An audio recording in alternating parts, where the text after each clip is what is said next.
Welcome to Burlap Teachers. Enjoy the video. You start by ensuring Maps SDK is enabled and your API key is set. This lets you load maps immediately. Next, import a car icon asset sized for MDPI/HDPI/XHDPI so it looks sharp on all screens. Once done, add the image to your drawable resources and open the activity or fragment hosting the map. Now call getMapAsync and wait for onMapReady.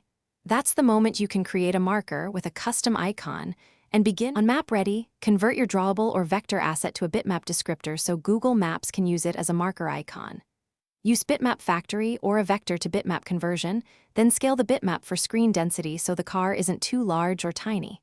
Also set the marker anchor E, G, 0, 5F 0, 5F and rotation to align the car's nose with the heading. This makes turns look natural. Finally, add the marker options with position, icon, anchor, and rotation to the map.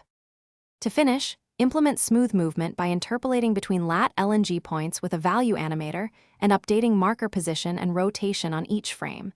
This makes the car slide instead of jump. Make sure to persist the selected icon choice in shared preferences so the custom look survives app restarts.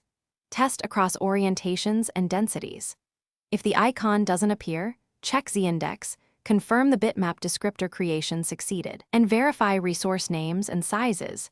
That single troubleshooting step fixes most visibility problems. Thanks for watching. Consider subscribing if this video helped you.